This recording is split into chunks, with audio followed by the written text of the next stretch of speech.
Craig Waters again with Valley Community Church in Lafayette, Colorado. Staying in touch as this coronavirus continues. Someone writes, wisdom can often be learned even by kids, and then gives these examples. A little guy named Patrick, age 10, says, never trust a dog to watch your food. Michael, age 14, says, when your dad is mad and asks you, do I look stupid? Don't answer him. And then Michael says, never tell your mom her diet's not working. Joel, age 10, don't pick on your sister when she's holding a baseball bat. And then Eileen, a little girl, 8 years old, never try to baptize a cat.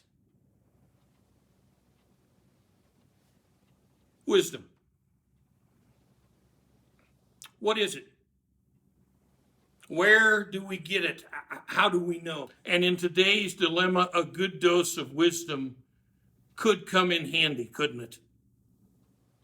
James talks about wisdom this way. James 3:13 through 18. Who is wise and understanding among you? Let them show it by their good life, by deeds done in the humility that comes from wisdom. But if you harbor bitter envy and selfish ambition in your hearts, do not boast about it or deny the truth. Such wisdom does not come down from heaven, but is earthly, unspiritual, demonic. For where you have envy and selfish ambition, there you find disorder and every evil practice. But the wisdom that comes from heaven is first of all pure, then peace-loving, considerate, submissive, full of mercy and good fruit, impartial and sincere. Peacemakers who sow in peace reap a harvest of righteousness. James acquaints us with the fact that there's two kinds of wisdom, two sources for wisdom. There's earthly wisdom and there's heavenly wisdom. That which has its origins in man and that which comes from God.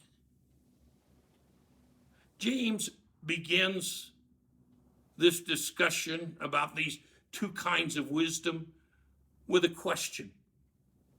Who is wise and understanding among you? He wants us to think this through, doesn't he? To realize what's taking place, to understand what's going on around us, to analyze what it is that's influencing us. He wants you and me to look critically, discerningly at what influences us. Earthly wisdom is characterized as being selfish, driven by what pleases the individual. It is self-centered. It is egocentric. It's all about me, me, me. As such, it produces what James calls disorder and every evil practice.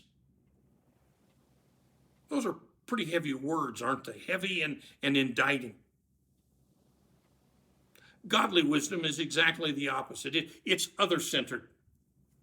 Did you catch that? It's concerned with others. Godly wisdom is different than earthly wisdom. Different in its source and different in what it produces. God's wisdom focuses on a radically different set of principles. A new set of priorities concerned with relationships. Everything James refers to has to do with relationships. Think that through. Listen to it again with that filter in place, relationships. But the wisdom that comes from heaven is first of all pure, then peace-loving, considerate, submissive, full of mercy and good fruit, impartial and sincere. Godly wisdom is concerned with relationships. Yes, it's dramatically different from self-centered earthly wisdom.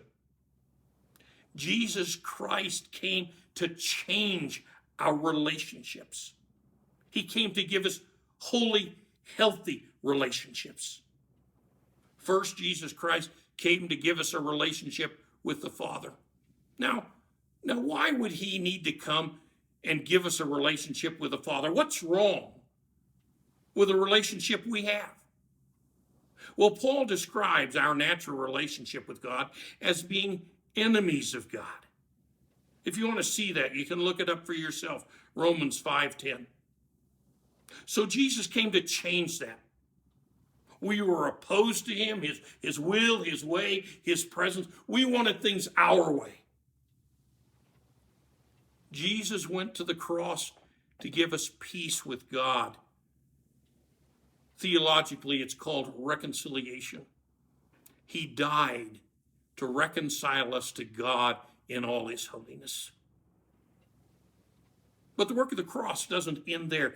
Jesus also came to give us healthy, holy relationships with each other. He came to change our relationships with each other. The same thing that destroyed our relationship with God also devastates our relationships with one another. Sin. Self-centered sin, me-centered sin, sin that demands preeminence, sin that demands its own way, its own desires, sin that wants to be its own God. Now, I don't know where I'm going to be next week with this coronavirus raging. You may be wondering where you will be. What I do hope is that each of us will accept the reconciliation, the peace that Jesus bought and paid for on the cross.